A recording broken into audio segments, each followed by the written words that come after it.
Sarah's already mentioned my name. I'm Mike Clarke. I'm based here in Trinity College Dublin at the School of Nursing and Midwifery, but properly at Queen's University in Belfast.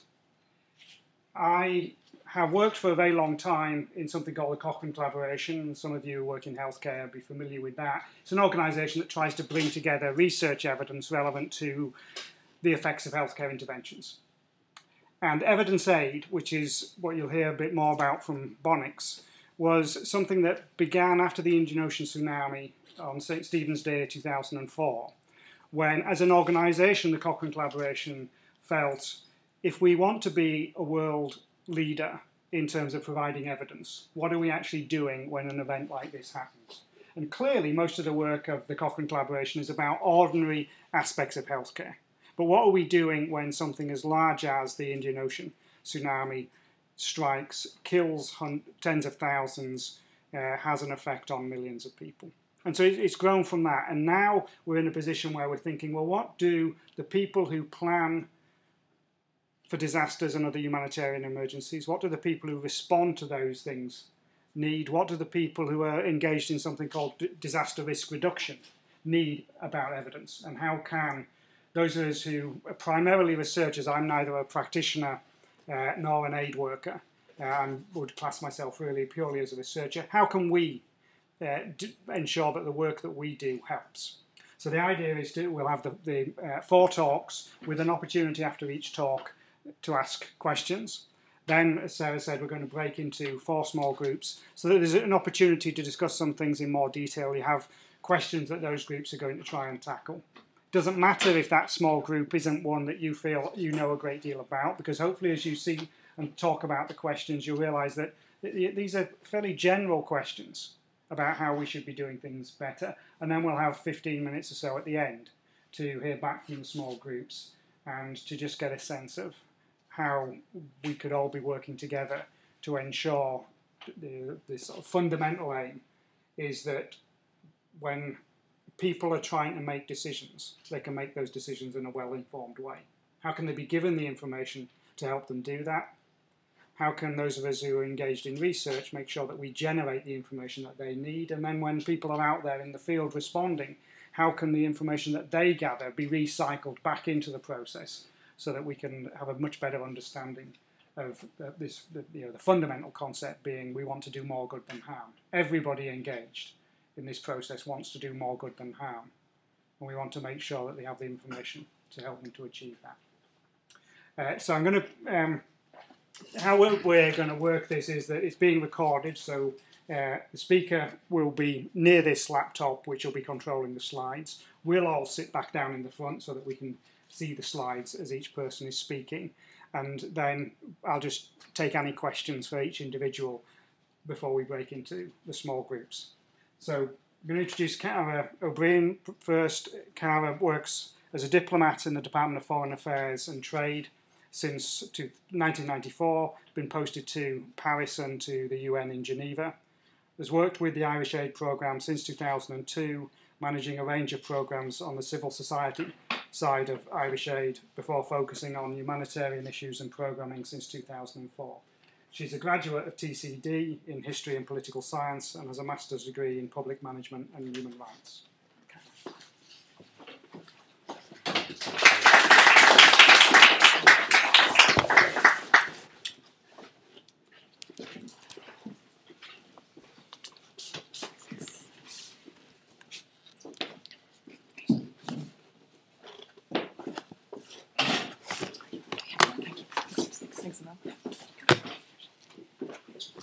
Thank you, Mike, and thank you, colleagues, for the kind invitation to Irish Aid to participate in this event. We think it's very interesting, potentially very useful, as Mike said, in terms of situating our responses and our decision making in a ever more evidence-based context. I hope this doesn't run on too long. So I know Mike has a watch there, so I haven't timed myself, but please feel free to intercept me if I'm going on too long. What I've been asked to do is speak from my own experience. So essentially what I'm hoping to do is give you a brief enough overview of how things work within Irish Aid at present. And I suppose it's a mesh essentially of the practitioner approach plus the kind of policy bases that we always hope are underpinning what we do, and also how we collaborate with research institutions and hopefully integrate their findings and their viewpoints into our decision-making process and policy-making process. Maybe very briefly to set the context in terms of Irish Aid's humanitarian aid budget presently, and in more straitened times, we're still managing an annual budget of something in the region of €60 million per year. And then an additional something in the region of €25 million, which is focusing on fragile states and stability type programming. So a significant enough budget for a small donor. In terms of, I suppose, the breadth of our programming, it straddles the kind of emergency onset, sudden onset emergency response through transition responses to natural disasters and conflict situations, onto hopefully recovery and broader development in due course. In addition to that, I mentioned our kind of policy engagements with a range of different academic organisations, and that would represent something in the region of €500,000 per year, and an additional €500,000 per year to, I suppose, what you'd call conflict institutions, organisations researching into conflict and fragility in various contexts. Since I have the opportunity to be the first speaker, I suppose I was asking myself what is evidence-based humanitarian aid and what's our understanding of it from the Irish Aid perspective. And I think the definition here, that's the application of current best practice and evidence to strengthen the appropriateness, effectiveness and impact of humanitarian assistance. I think that represents, from the Irish Aid perspective, very much what we're striving towards and what we've been striving towards over the last 5 or 6 years, and I think epitomised in the likes of the tech evaluation into the aftermath of the tsunami.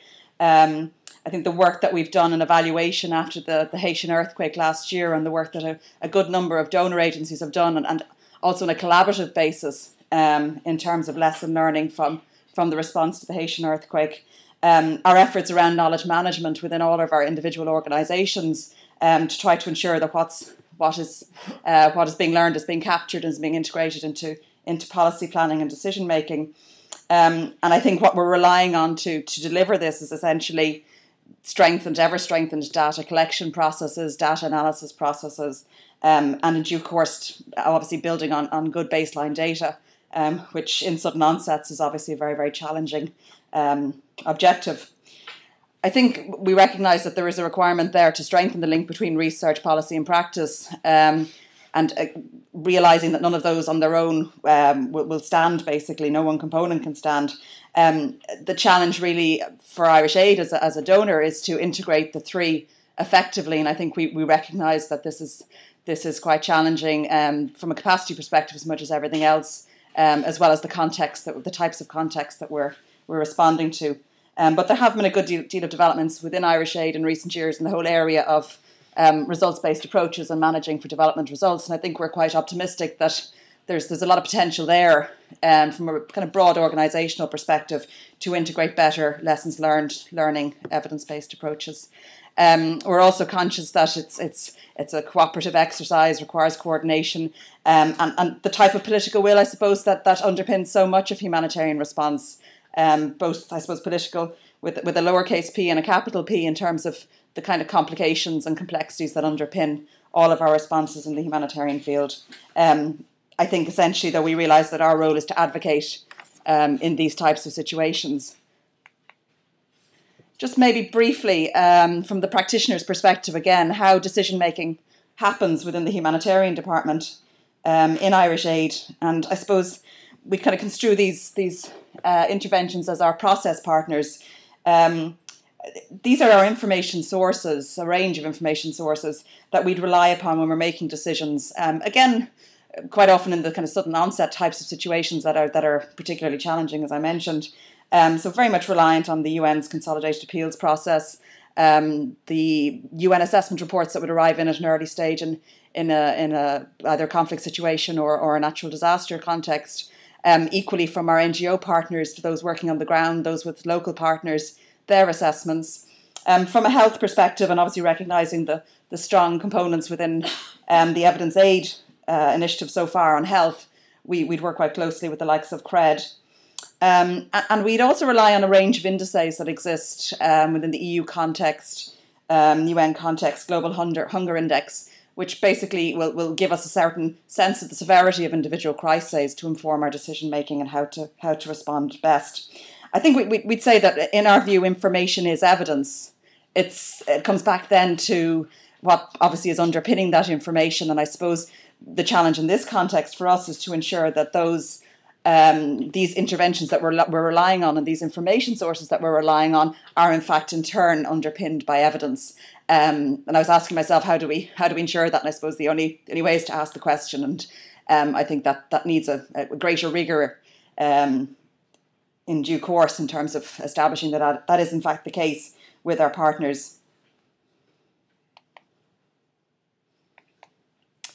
So I suppose to look at a type of matrix in a sense of what we've done over recent years. Sorry, I've missed a slide.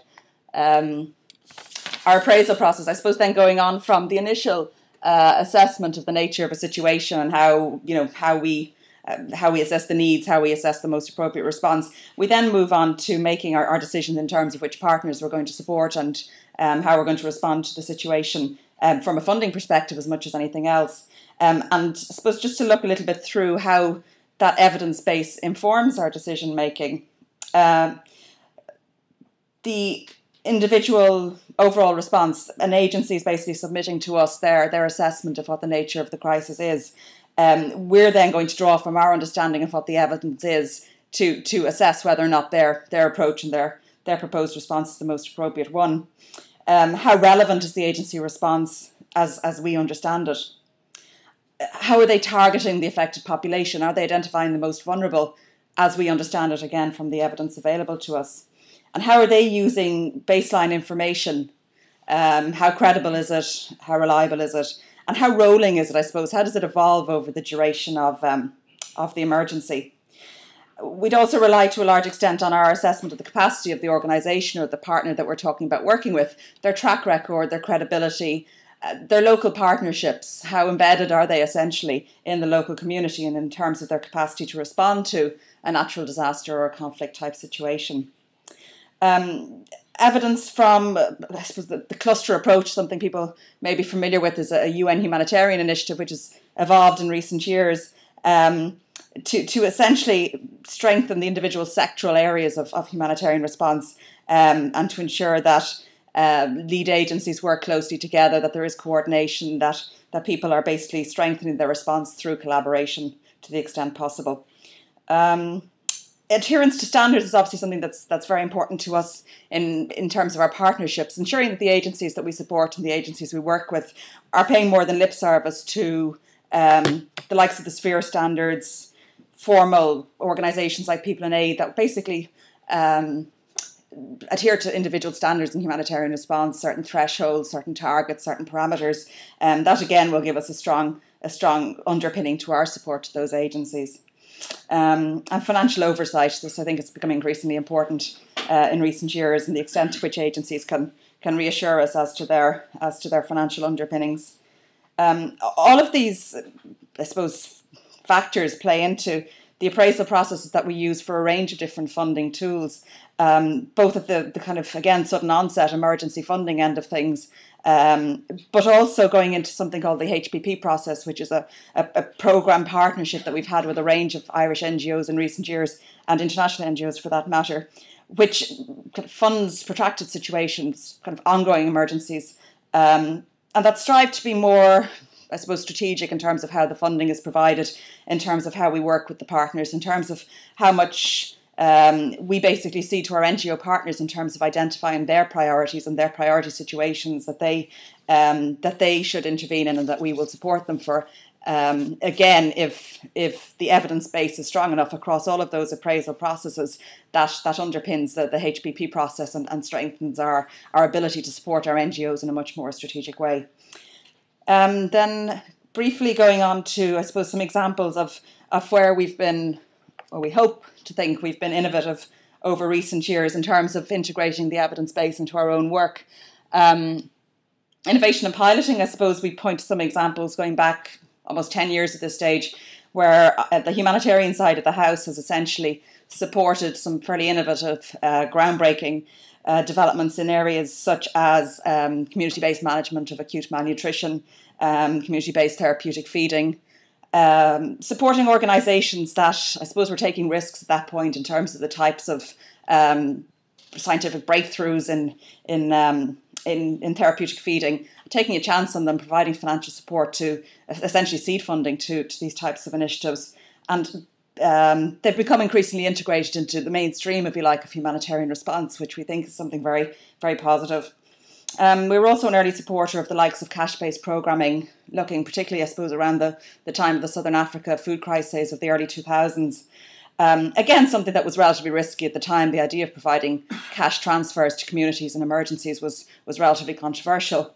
But I think, again, we felt that if the evidence base was there and the partnerships were strong enough, in our estimation, we could take these types of risks, and I think they've borne fruit.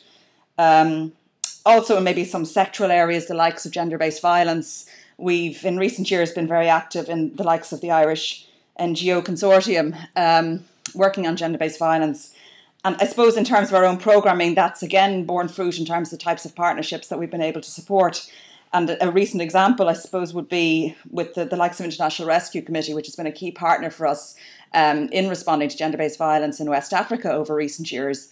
What we've seen in recent weeks has been they're approaching us in the context of what's happening in the Horn of Africa at present and making the pitch essentially for support for their GBV responses in the Horn. The fact that we already had this very strong relationship with them, strong evidence-based relationship with them, going back, I suppose, something up to 10 years, we're able to then support something that's quite innovative in a very challenging context like Dadaab at the moment. And I suppose more broadly in the humanitarian sphere, we've worked quite closely with the humanitarian reform process in recent years, the likes of the Good Humanitarian Donorship Initiative, striving to I suppose strengthen the underpinning of donors' decision making across up to something like 30 countries who are members of GHD at this point in time. We've also been very supportive of the cluster innovations that I mentioned earlier on, the likes of the SURF, this UN standalone funding tool which enables organisations to tap into very, very quick access funding in the event of sudden onset emergencies. Then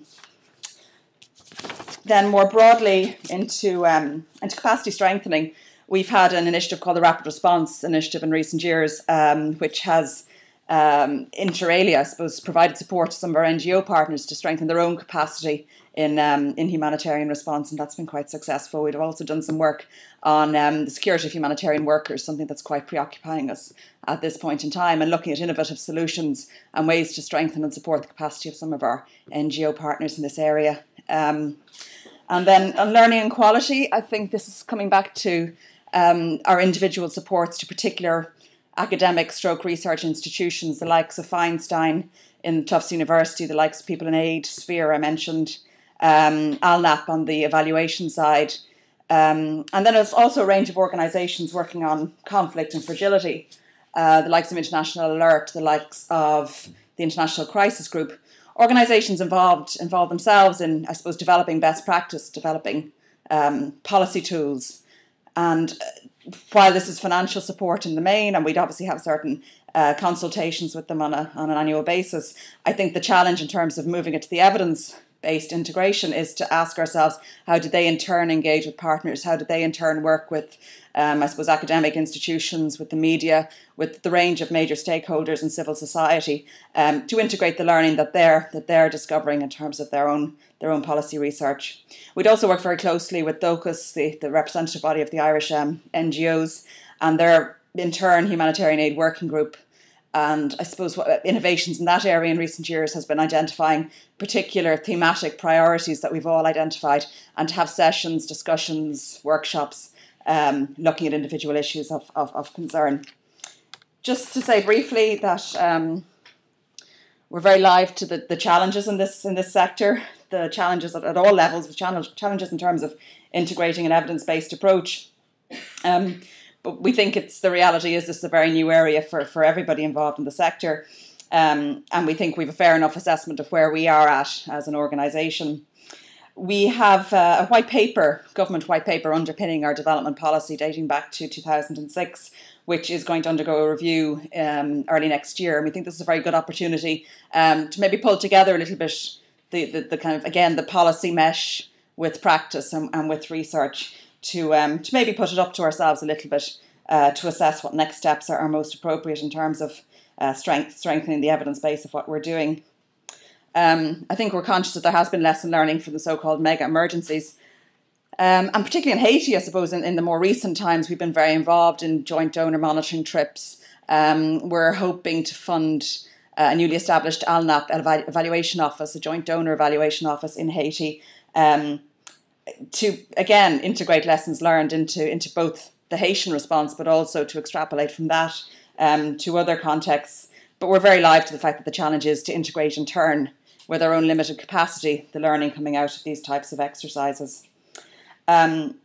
We aspire to, I suppose, building this research seamlessly into decision making, but sometimes even internally it's very challenging to integrate the range of learning that colleagues have, even within a small programme like Irish Aid, into everybody else's decision making processes. Maybe briefly then, just to broaden out the challenges, the humanitarian world is obviously just one strand of the broader development context, and we're constantly meeting institutional challenges to how that humanitarian response is situated, and I suppose the pull between disaster risk reduction and building resilience versus the more arguably straightforward humanitarian response. The kind of context you're working in a sudden onset, the pressure to pull together information at very short notice versus the pressure to respond very quickly is obviously something that complicates matters. And I think we're live again to the risk that being overly ambitious perhaps here could in fact in due course represent an impediment to the actual things that we're aspiring to, and that things that are very difficult to measure and quantify at the end of the day, like protection, which we've discovered in the last year, having discussions with partners about what they understand to be protection, that we don't want this to effectively represent an obstacle to us supporting these types of interventions. If I have 2 minutes very briefly to maybe look at the Horn of Africa, because I know it's the subject of one of the workshops, and not to come across as overly defensive, but I thought one of the challenges there is where the science missed and was the evidence missed on the Horn of Africa. So I thought it might be useful to very briefly look at how we responded, and maybe to put out some issues there in terms of our assessment, I guess, of the fact that we have maximised the extent to which we were prepared for what happened, but that there were obviously constraints that were outside our control. I think everybody is familiar with the current context in terms of the humanitarian crisis in the region. And I think we've been talking for 2, 3, 4 years within Irish Aid about the need to spot early warning systems, to work with early warning systems, to support them in a region like the Horn of Africa, which has been so prone to falling back into crisis in different ways and in different facets on an almost annual basis for 20 odd years at this point. And I think where we've seen some positives and building from evidence basis has been in our country programmes, where we've had bilateral relationships with the likes of Ethiopia, where we've been able to integrate humanitarian approaches into longer term development activities like social safety nets, like ensuring that there's effectively a social welfare system in place in the country that Irish Aid supports. Again, cash transfers, being flexible in how we respond to dips into crisis in various parts of the country. Integrating more humanitarian responses with development responses. Again, also those kind of innovative approaches I mentioned earlier, working with the likes of ENN, with Concern, with Valid Nutrition, again on community-based management of acute malnutrition. That goes back many years, as I said, so I think again the fruits of that in a sense were seen in our recent responses. The fact that we've been able to use our funding tools to some of our NGO partners through that HPP process I mentioned, to respond to their identification of where the priority needs were in recent years, to their identification of the fact that the Horn was a focus for them and a priority for them. I'm thinking of the likes of our partnerships with World Vision, particularly in the area of disaster risk reduction and building resilience. They've done a lot of work in Somaliland and Puntland, and we've been able to support that on a kind of a protected basis over recent years. I suppose where I would point to the constraints is that the nature of the context in each of the countries concerned in the Horn, and even with positive government partnerships in terms of our development programme in the likes of Ethiopia, there have been challenges in terms of the willingness of governments to accept the level of crisis at certain points in time. And again, while we can work in the likes of Somaliland and Puntland, the challenges of the likes of South Central Somalia have been clear, and our access has been as limited as anybody else's. So maybe just finishing up, the sudden onset phase we think is particularly challenging in building in evidence. We need to learn more from humanitarian impact assessments. They are there. They've come out of most of the most recent crises over the last few years. A stage response, again, going back to something I said earlier, these responses need to be rolling. They need to be constantly reassessed by partners and the evidence reassessed. But it does enable us to respond to different sectoral priorities like gender-based violence as the situation evolves, as the context becomes clearer, and as the evidence available to us is strengthened. Just to contextualise it a little bit, we're conscious this is a new area for a lot of our other donor partners. It'd be interesting to see how that international context evolves.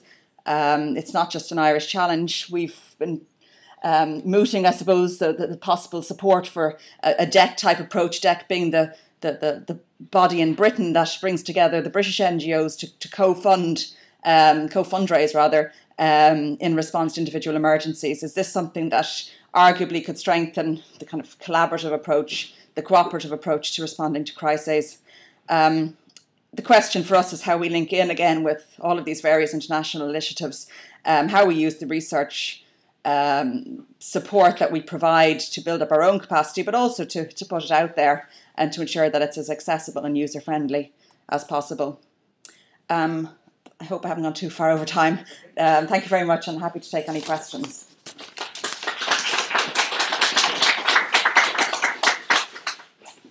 What I think we'll do is we'll try and move it, so kind of set the scene a little bit there for Horn of Africa, which we're going to move on to and discuss now.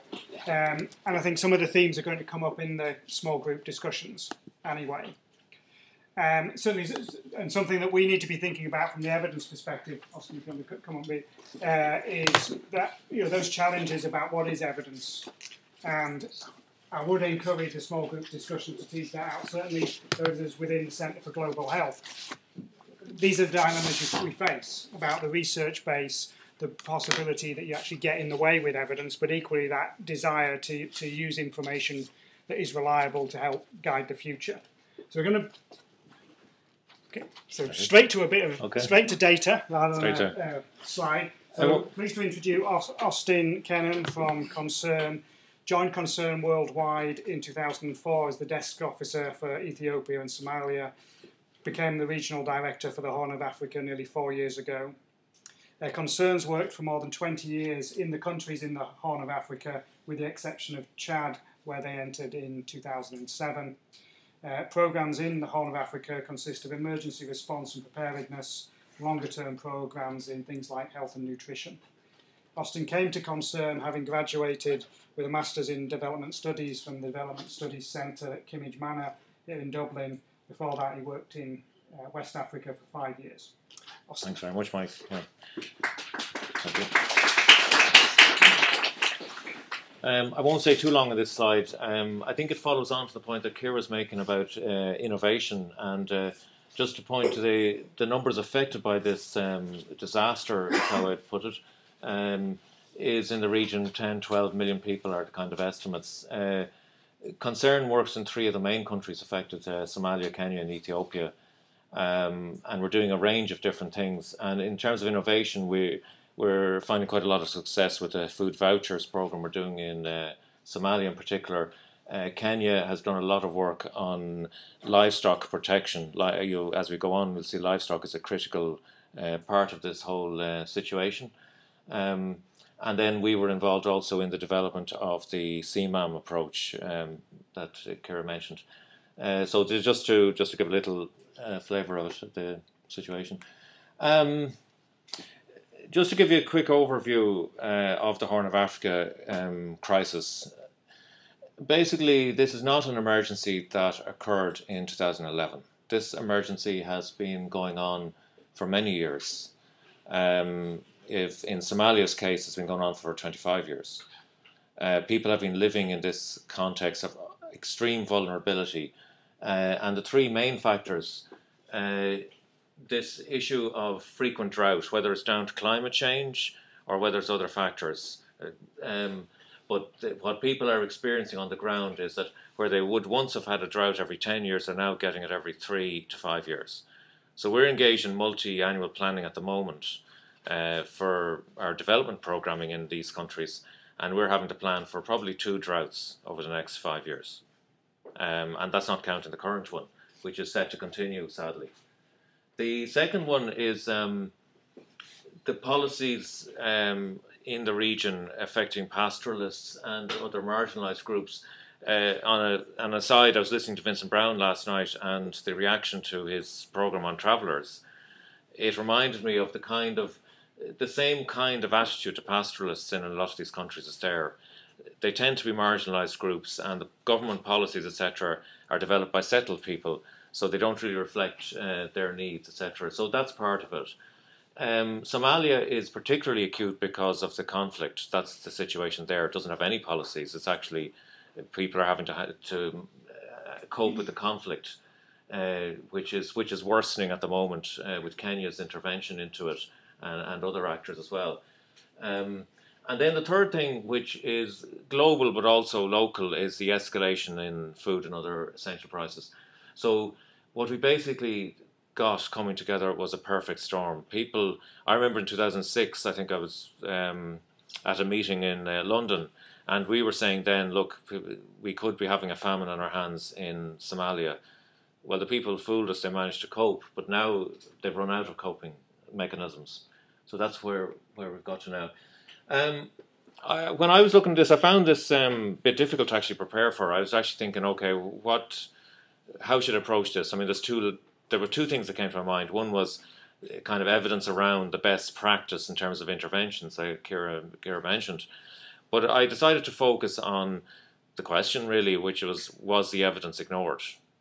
The early warning evidence. So I just want to track through it and perhaps give our perspective from a concerned point of view. Now, the focus probably will be a lot on Somalia, because Somalia has been the worst affected country, but it would be reflective in Kenya and Ethiopia as well. Basically, the main early warning system in the region is FuseNet. People might have heard of it, but I'll talk a little bit about that. And the FuseNet system was providing alerts since towards the end of 2010. A key trigger which we had was the Food Security Nutrition and Analysis Unit, which is a Somalia-focused organisation based in Nairobi. One of the things they do is they do post-harvest assessments, and the GU rains are the rains March, April to June, and then the DARE rains is October to December in that country. So they did a post-analysis of the previous rains, and they flagged up that there was going to be a problem, that the rains had not been good and the harvest was low. We then, FuseNet were issuing different alerts based on weather forecasting and other things. And then a critical point was this post-DARE analysis, which was in January 2011. That was a complete failure. And I remember a country director ringing me up and actually saying, look, we're going to have a big problem. So the dilemma, I suppose, for us was how do we actually publicise that, but I might get onto that a bit later. This really just shows you the initial impact, and I don't know how well you can see it with the light, but that is the River Shabelle, which was a full-flowing river when I was there. You had to cross it in a boat. I mean, it reminded me it's like if the Liffey went dry, basically. That is completely dry there. So the first thing, of course, was the water sources drying up.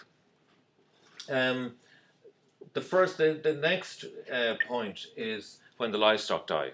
I think I mentioned this earlier, that if livestock are critical, the livestock died massive mortality rates, in some areas 50% higher than that. To get it down to the level of people, there was one man who they sent me his case study.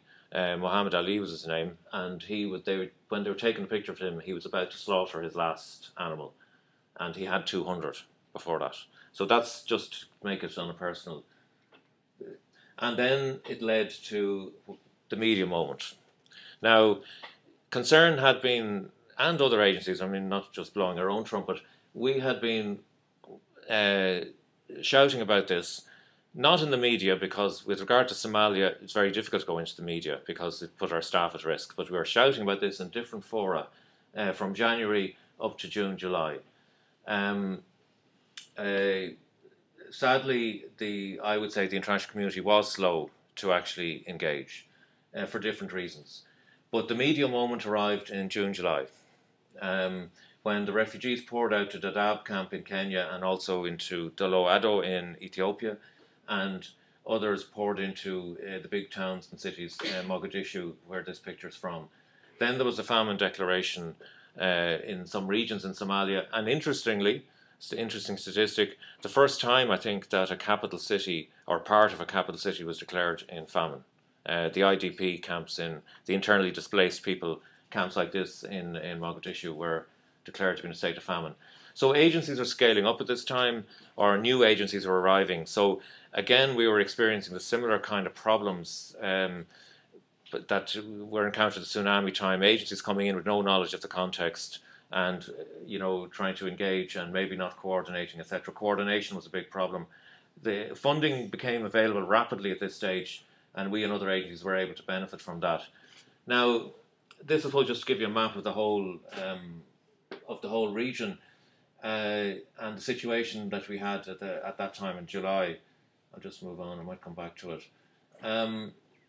I suppose a big question is okay, the evidence wasn't acted upon early enough. We got into a situation where we had to respond to famine in Somalia and extreme situation in Kenya and Ethiopia also.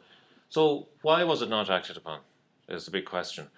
I was reading an Economist article, 30th of July 2011 recently, which kind of struck a chord with me. It said that the early warning, it's almost like there were two things pushing. The early warning system was pushing, saying, yes, there's a crisis, there's a famine, it's coming.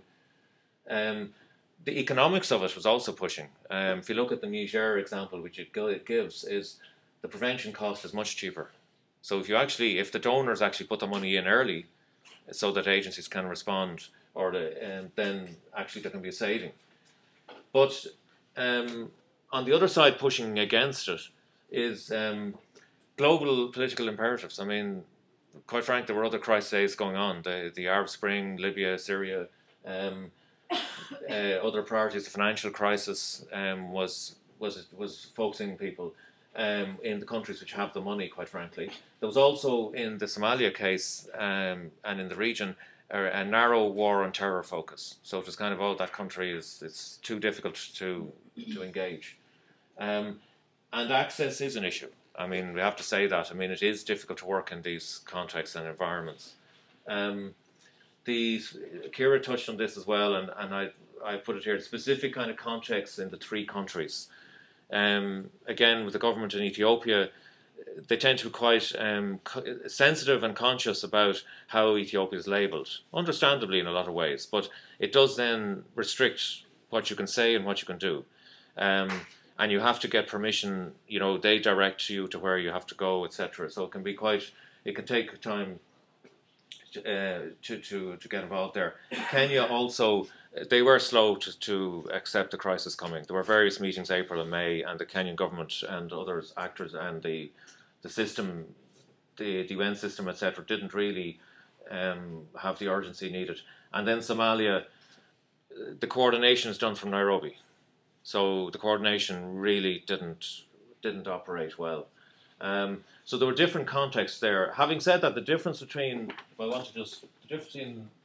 back here, the difference between South Central Somalia, I should say, and Ethiopia, Kenya, and Somaliland, which is up here, the difference is that South Central Somalia had no real functioning government. So the other governments, whatever their limitations, there were some structures in place, and something could be done. So this crisis is less severe there in those countries. Maybe I'll just leave it there because I want to give people a chance to ask questions. I know we haven't got into technical stuff, but I'm a bit of a generalist. So. Okay, thanks. Thank you. So these are you. Anyone want to ask questions to Austin? Generously stopped slightly early, so at the back, yeah. don't think either of you would like to speak on balance between evidence and local requirements. I'm thinking of where they want a local hospital, evidence shows that they're better off for a centre of excellence. So how do you bring people on board to agree with the evidence that you've got?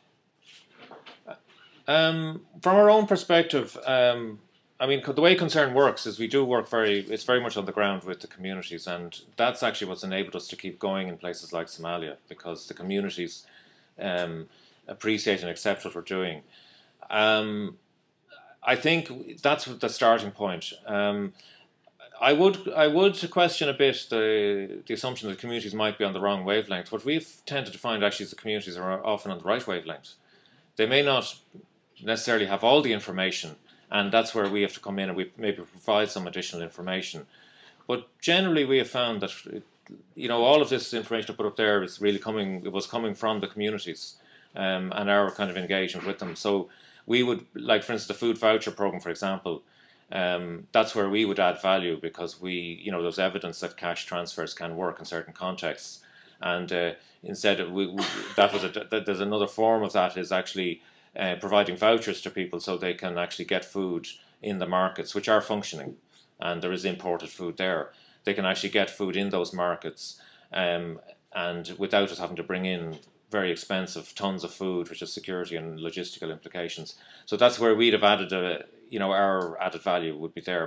But the actual identification of the issues, generally I found it's the communities, and our staff, etc., would, maybe nudge people and say, well, have you thought about this, or what about that, but generally speaking, I found the communities are on the ball pretty much. I don't know if Ciara wants to... Yeah, I suppose just to say that the credibility is already there when an organisation like Concern is working closely with the community for a good number of years. So already the community level of scepticism would be extremely low. They'd be very willing to build on the fact that they'd experienced in previous situations that the support and the nature of the response from a partner like Concern would be very expected. So they're basically drawing on that history, I suppose, as well. Confidence. Okay. Another? I'll just move. I forgot. Let's take one quick one, and then we're going to move on to Pat's talk. This is just more a comment, actually, than a question. It was just talking about the early warning systems, and there's no doubt the professional agencies knew for some years that the drought here was accelerating. And it did prevent a massive loss of life, like we saw in the 92-93 Somali famine. But then I'm talking about other places when early warning systems pick up the perfect storm situation, like in the Southern African severe drought in 2002, when a lot of time and money was put in by the aid agencies because there was no conflicting other political situations or security situations that were going on, so there was not a lot of death or malnutrition didn't get out of hand. And the agencies were actually accused of being alarmist and wasting resources. So it makes it very difficult to react very well to early warning systems when you can have these two situations. I think that's a very good point, yeah. I think I'd agree with that. Okay. Thanks very much again to Austin. Move on to Pat Gibbons from UCD, where Pat's the director of the Humanitarian Action Programme.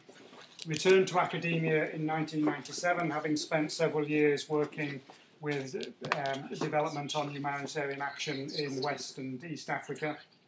He teaches and does research in areas such as humanitarian principles and concepts, management and societies in transition. Thank you. Again, I'd like to thank the organisers for inviting me here today. I had more or less the same difficulties as Austin in that how do you go about addressing such a question, including evidence-based practice in academic curriculum. So what I did was I went from the other side. I looked at what kind of questions the groups are going to be asked. Questions like, do you think that students in the humanitarian sector should be taught research evidence? How can academic institutions that run master's programs promote the use of research? So this is where I want to get to, and my starting point is including evidence-based practice in the academic curriculum. When I was reading there recently, I was reading through a paper. I think it's a very interesting quote. If Rip Van Winkle had been a physician, a farmer, or an engineer, he would be employed if he awoke today. If he had been a teacher in the 19th century, he would probably be a good teacher today. Obviously, Mr. Slavin is discussing the American educational system. But it's just thinking about how we, within education, link with practice and how relevant some of the teaching is being done and how we're moving. So what I want how I want to approach the presentation is look at what constitutes evidence-based practice, the academic / scientific practice nexus, evidence-based practice in humanitarian action, and then just look at our own program to see how do we try to find that space. So evidence, I think most people would recognize the importance, and we've heard from our speakers before, it's critical to both academia and practice. However, there are ambiguities as to what constitutes evidence. Looking at the health or the nutrition side, evidence is often associated, whether correctly or not, with this idea of positivism. And the positivism based on the fact that the assumption that objective reality exists that can be observed by the researcher. And I think what I'm trying to address is something like the previous question, a question from the floor earlier on. At the very beginning, reflect that most evidence that we find, whether in academia or in practice, it's couched in a particular theoretical or indeed conceptual framework.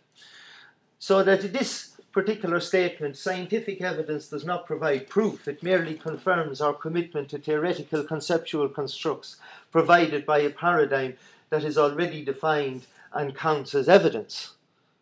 Which is this as well, if you bring it down to the practitioner level, I think is very relevant.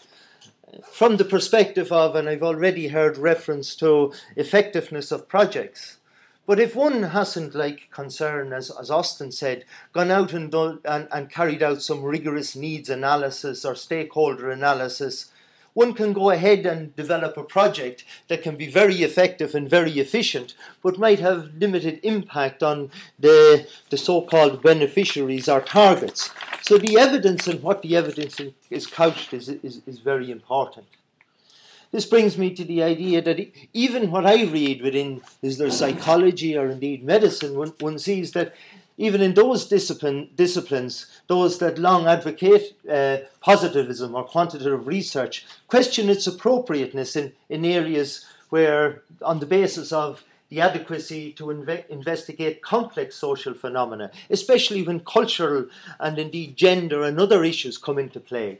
Similarly, the cost effectiveness and resource availability. We heard Ciara talk about the balance between expedience, as it were, and these hard information. And the limitations in actively engaging with clients or beneficiaries, as Austin referred to the accessibility situation. Requirements to develop concepts, positivism often there to prove rather than to develop type of thinking. But from my perspective, the limitation of positivism, it does not to any effect or does not affect the need for evidence-based approaches. They are there. So what we believe in our research is what we have to do is the requirement is for personnel to develop a greater toolbox of research and approaches to come up with this valid knowledge upon which we can work. This brings me to the whole concept of evidence-based practice. Now, for the purpose of this talk and looking at what happens in academic curricula, one would see it as being what is the nexus, that space that exists between academia and practice. And there's good examples throughout it varies within disciplines. I'm sure most of you are familiar with issues like the HDIP that requires one to go out and practice and is very carefully taken through the application of their knowledge towards teaching practice. Similarly, I suppose with the medics, you have internships where you're totally coached through your knowledge and skills and competences. And even within the more, I suppose, the skills-based, whether it's carpenters and plumbers, they go through apprenticeships. Finding that space between academia and practice, I think, is very important. I think that even within the whole frame that we are talking, academia has moved on considerably. Up to a number of years ago, we talked about knowledge transfer. Now there is greater emphasis on competences that need to be imparted, bringing together knowledge and skills. Unfortunately, from where I stand, I see a lot of programs that get somehow stuck in the middle. They set out outcomes and competences, but then they go in to deliver with methodologies and assess students on the basis of knowledge transfer rather than some of the skills that they might impart. And I think even within the medical faculty, we're seeing for calls for maybe selection of people with different skills rather than just tremendously high academic skills. So there is, in this sense, when one looks at research, there is a sense, I think, out there that there's a kind of an academic stroke scientific imperialism when it comes to the academic and the curriculum management. I for one, would say that does exist, but I would also say that there is a requirement and a need to get practitioners to take more control of the situation, get more involved. And this is where we're trying to see, well, how should academia and how should the practitioners and the policy makers come together in working towards that common goal? Bringing all of this then to the humanitarian action or humanitarian response study framework. I think it's very important to say from this stance that humanitarianism is probably one of the oldest practices. It's very well documented down through the ages. But humanitarian studies per se is very new. And it has only been there, to the best of our knowledge, or when we review things since the mid-90s. But before then, I think a lot of the practitioners that were working in humanitarian action, they tended to find their knowledge and their education in different disciplines, whether it's in the medicine, whether it's in theology, whether it's in law, whether it's in management, or indeed social anthropology, etc. But one would have to question then, why is there such a big growth in humanitarian studies and the need for humanitarian studies? I would pose some obvious reasons why, and I think that humanitarian action and the need for it has grown with globalization. It has grown with a knowledge of what is going on around the world, but has been very much triggered by events like we heard from Mary in 82, 83 in the Horn of Africa. We've also seen what happened in Rwanda. We've seen tremendous needs that are out there. Some cynics would also say that it has also grown because of the 20-fold increase in support to humanitarian action that has happened in as many years. Others might say it's what we see in this whole humanitarian area is the proliferation of actors in this area and a huge growth in the range and the scope of actors involved in humanitarian action. And one can only say that it is going to increase if one looks at the apocalyptic prophecies that one could imagine are going to be realized with climate change and with unease throughout the world. But I think it's important to bear in mind that in looking at what is unique about humanitarian action and humanitarian action studies, I continuously talk about the studies as opposed to the discipline. the discipline as such, I don't think really exists, in that it isn't housed in a particular paradigm, theoretical or conceptual framework yet. I would also say, but what is different about humanitarian action and the education in humanitarian action, for me, must be couched in those critical principles that govern humanitarian action. And the knowledge of the principles of humanity, the principles of neutrality, of impartiality and independence. And this is what gives its uniqueness. So, different than development, while development goes out there and there's little consensus as to what is development, there is consensus or somewhat as to what is humanitarian action. Saving lives, alleviating suffering and support of life with dignity in areas associated with crisis. And there's codes of conduct that if academia is finding a place under the humanitarian banner, there are issues about respect for the human being and respect for their opinions and so on. It's also that there are certain characteristics of humanitarian action and challenges, the balance, as I said, about between expedience and delayed action, the balance between pragmatism and principled approach, the balance between rights and needs as we strive towards the humanitarian imperative. Constantly working with that dilemma, we hear about early warning stroke, addressing the immediate needs. A complex dilemma where you're always trying to take the best of two worst options kind of situation.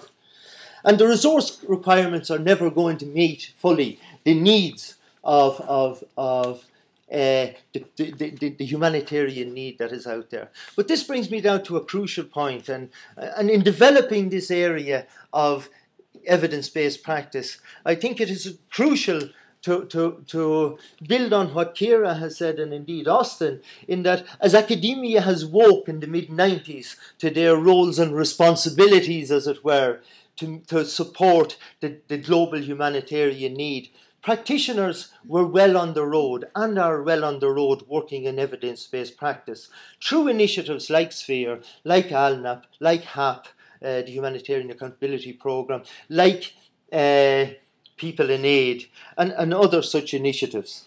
For me, the big challenge is to see, well, how can we, in somehow a seamless way, come together so that academia can play its role, and in helping and working with students and working with research to see how the toolbox of methods and approaches can be made more relevant to the ongoing need. So what we try to do in the Masters programme, we try to look at the interventions that should be guided by sound information, the basis of evidence. Governed and management by a broad stakeholder mix, trying to bring the parties together. Practitioners participate in the design, the delivery of the programme. Just a content analysis of the programme would show that research is very important. It underpins or cross-cuts all the teams to make sure that students are understand information and how to know when information is reliable and so on. It has a research module that focuses on applied research and the different tools and practices that are required. And there is a thesis component with an internship that I think can and should be more closely linked with the practitioners, so that there can be mutual learning. Much can be done to enhance the system, I believe, especially the humanitarian education globally. Improved partnerships, collaboration, information, I would say as well within and between academic institutions. NOHA partners 9 different universities throughout Europe, and it is growing. But even in the Irish context, I think that we are a small nation. There are a small number of different institutions, each of them with valuable lessons and valuable assets to add. There should be more collaboration towards improved sharing of information. there should be stronger partnerships, especially in research. But this is very difficult because it's hard to go to Irish Aid, it's hard to go to Concern, who are depending on public institutions. Often research isn't a priority. And often within the institutions, humanitarian action may not be a priority, when bums on seats and fees are a big issue. So there's challenges there. And we should, I think, as an Irish group of institutes and universities, we should be reaching out to a greater global constituency and partnering such institutions in nations that are very much affected by ongoing crisis. As stakeholders, I think students should also be part of the process. Their felt needs with other perceived needs shaped the programme design and the direction, and this is what we try to do. And I'm very interested to hear from students and from other practitioners as to how pragmatically we should be linking more with the practitioners within our programme design. I didn't spell out exactly what we do because we want to see what happens within the different discussions. And in finalising, I go back to the aforementioned toolbox and remember that to a person with only a hammer, everything looks like a nail. So you need that bigger approach. You need that toolbox to go out to collect the required evidence. Thank you. Thanks very much, Pat. So we'll get to the last speaker now, which is Bonnix Kayabu, who we're pleased that I work with in the evidence aid. Then we'll go into the small group discussions that Pat has already signposted. Bonnix is a medical doctor from the Democratic Republic of Congo, with 5 years of professional experience. He's worked in both Eastern Congo and Rwanda before moving to Ireland. Here in Ireland, he did an MSc at the Centre for Global Health. He's now working on a PhD in how agencies and others make use of evidence. And he's going to be talking to us about the needs assessment survey that he's coordinating within Evidence Aid, which is looking to what is the attitude towards evidence, what is the need for evidence in those agencies. Bonnix.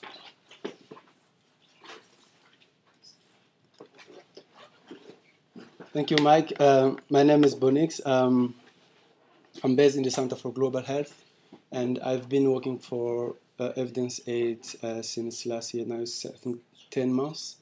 And my work consists to contact agencies and funding bodies and explain what they are doing, because Evidence Aid is trying to promote the use of systematic reviews in disaster settings. We know that there are different definitions of evidence, but Evidence Aid is focusing on academic research evidence, and which is especially based on systematic reviews. So if you had time to check the emails, you should have seen the link which leads to this website, and this is a Cochrane collaboration website, and as you can see Evidence Aid, and we can see some of the materials that we have already produced. Also, you can see the current Evidence Aid survey that you are running. So for some background about Evidence Aid, so Evidence Aid was established after the Indian tsunami in 2004. A group of researchers and other academic institutions provide a collection of systematic reviews focusing on different areas, and this special collection was provided to people who actually was in the field and other people who was based in different headquarters, in order to help them to have access to update information. So 4 years after the first intervention, the Cochrane collaboration commissioned an evaluation about what happened 4 years ago, and to see how people use the information and what were the challenges, and if they have other questions which were not answered properly. So after that, we we are now conducting a very broad survey, which I can call a global survey. And the survey itself has been translated into 4 languages: English, French, Spanish, and Arabic. And what we are trying to do is to collect many responses from different agencies and individuals, not only NGOs based in developed world, but also NGOs based in poor settings. So I know there are a lot of theories about evidence. There are a lot of people with different views, but we are not really into those kind of discussions. But what we think is that there are some reasons why people should use research evidence. First of all, we know that if an intervention is being unsuccessful, and if you want to measure if the intervention had an impact or not, you can use research to know exactly if the intervention has a good outcome or if it's a failure. One other thing is that when making decisions, especially people working at policy levels, before actually engage in funding organizations, they need some kind of information that will help them to identify if I fund this project is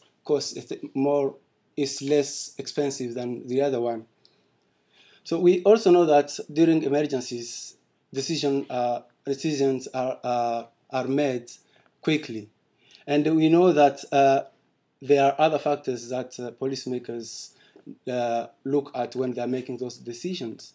But if they have to use information coming from research, we think that they should have an up-to-date information, a reliable information to back up their policies. The other reason to use evidence is that some interventions might expose people who are receiving them. And also we think that evidence can help to explain why a project has failed or why a project has succeeded. And one example is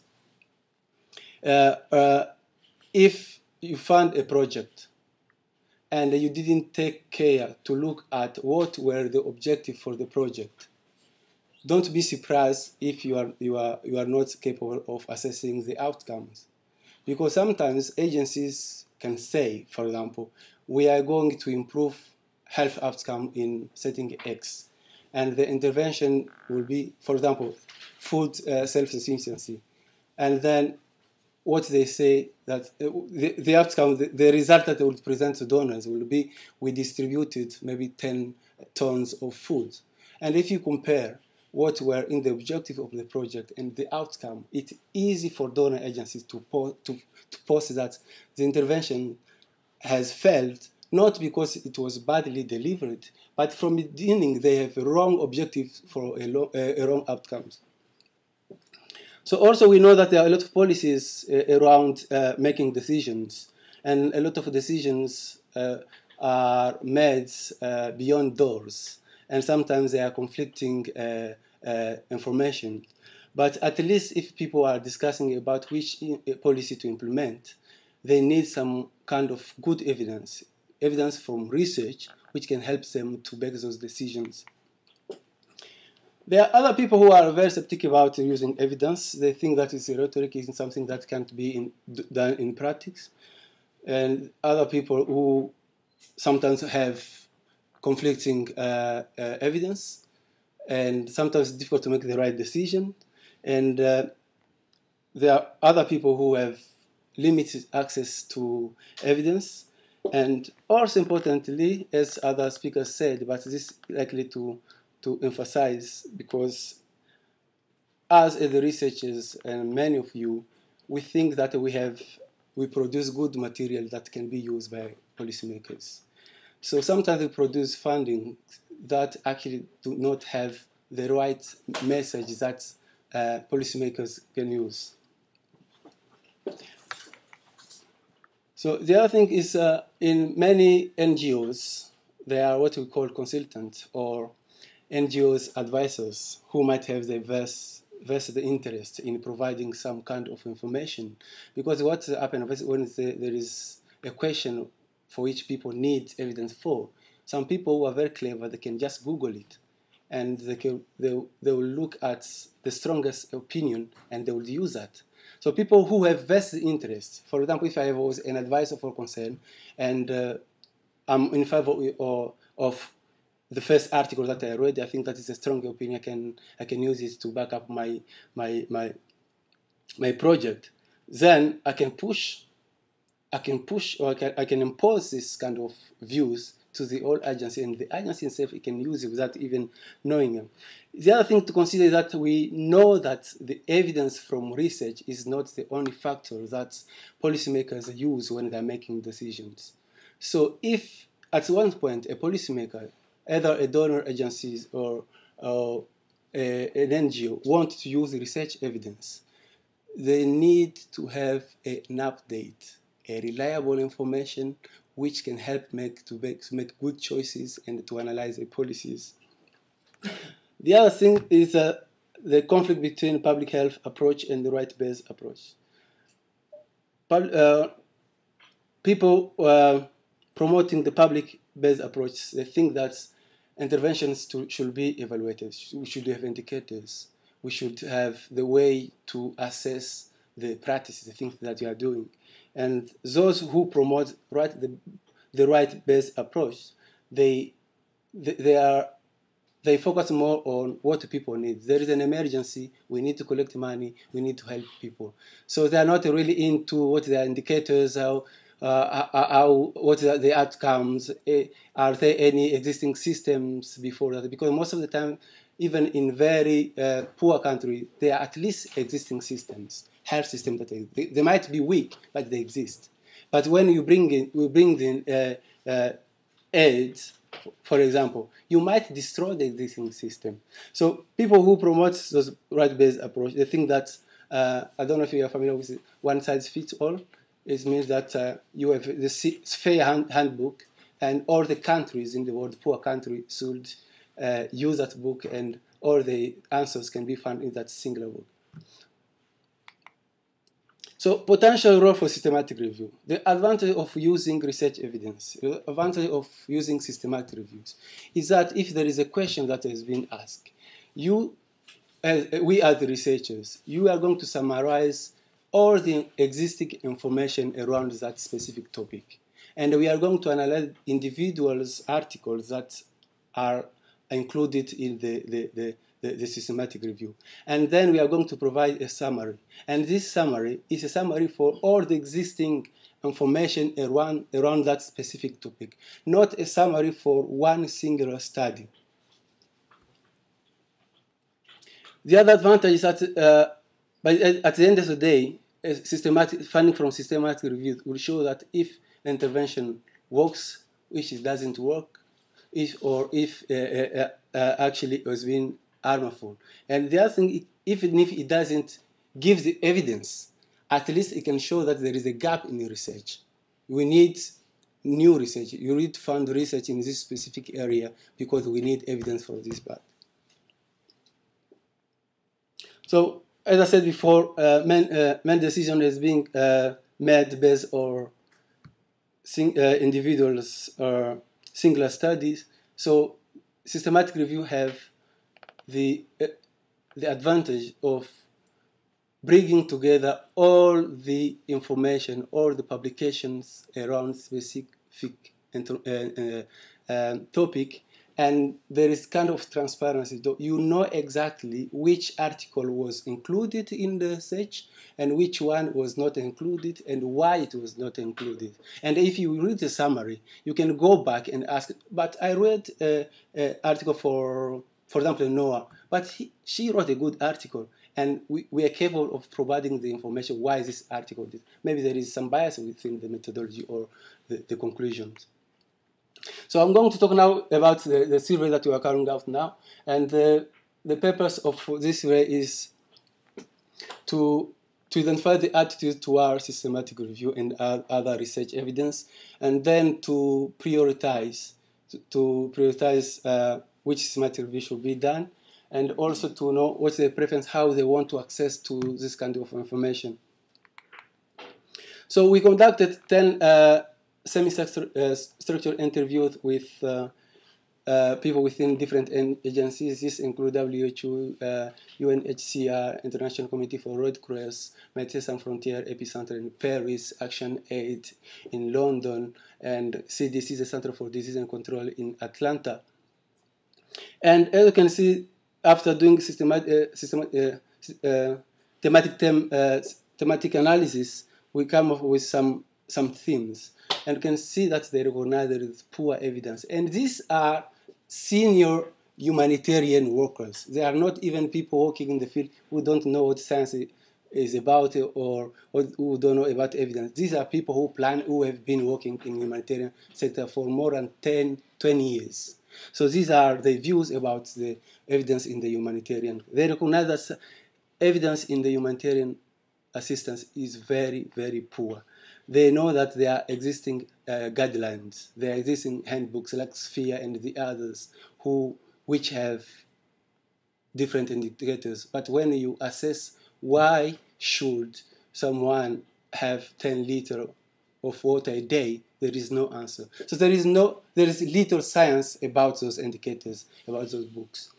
So the other thing is the weaknesses in reporting system. I think donors should be aware that people who collect this information on the field are not the same who write the final report. So most of agencies would have consultants who write the final report and who would send this report to donors. So there is a bias in the reporting system. And the other thing is the quality of data. I think one of the speakers mentioned CRED. We are in contact with CRED. We invited them and we presented this same finding to more than 73 people in Oxford 2 months ago. And people recognize that people who plan for humanitarian emergencies using information from different sources such as CRED, they don't understand how unrepresentative this information is. So there is a problem there. So people then suggest a topic. So we ask them if they have different topics for each they think they need evidence for. So this is a list of topics. I'm not going to read. You can see it's a variety of topics. Some of them are not even questioned. But what we are going to do is to collect all the topics and then to ask those agency people who responded to the survey to prioritize. Then we can provide systematic view for those topics. So we've been talking about different kind of evidence. This was one of the questions for the survey. So we asked people to rank this different type of evidence and to say what kind of evidence might influence their decisions. And you can see it's very big disparity. You can see that scientific evidence is coming on the top.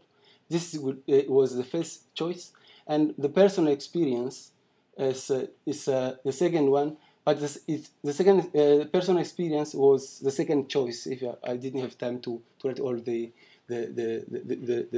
choices.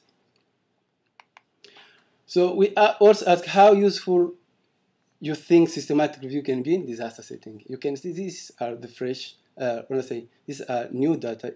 These are not even published yet. But you can see that more than 81% say that systematic review are useful, they can be used. So we ask, have you already used systematic reviews or not? As you can see, more than half have already used systematic reviews. We are not talking about systematic review from Cochrane collaboration, but all the systematic reviews.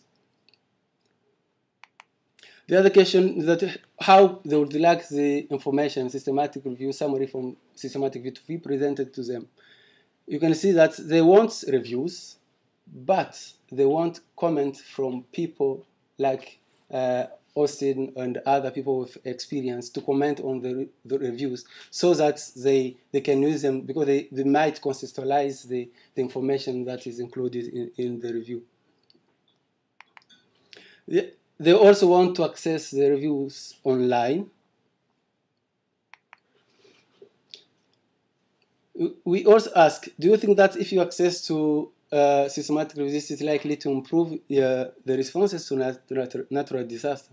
You can see, yes, more than 80%.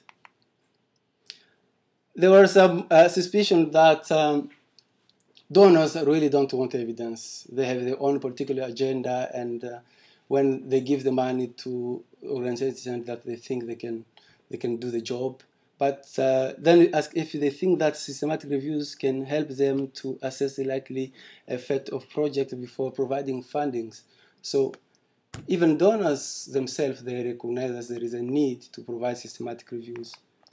So our conclusion, just for this preliminary data, and this is for 59 participants, so we're still collecting data. I think that we can, is that humanitarian aid workers recognize that evidence-based practices in humanitarian assistance is very poor. The systematic reviews can be used in humanitarian sector, and donors and humanitarian aid workers need them. They want systematic reviews with comment from experts, people who have experience in the field, because systematic producers are not those who actually work in the humanitarian sector. So we can't pretend that we produce what the people in the field need. The other thing is consider that there are a lot of topics that they need evidence for, and we as evidence aid, we need to prioritize those topics, and also to make sure that they are used.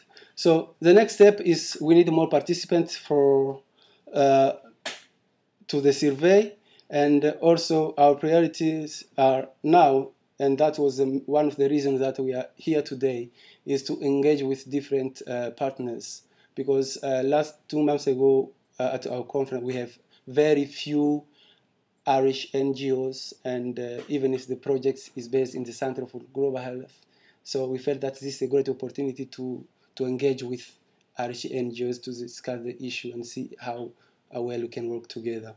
So we are trying to identify academic courses and provide training, but we think that if donors are aware of how information is being gathered in the humanitarian sectors, how the reports has been written, and what are the weaknesses in every stage of the program reporting.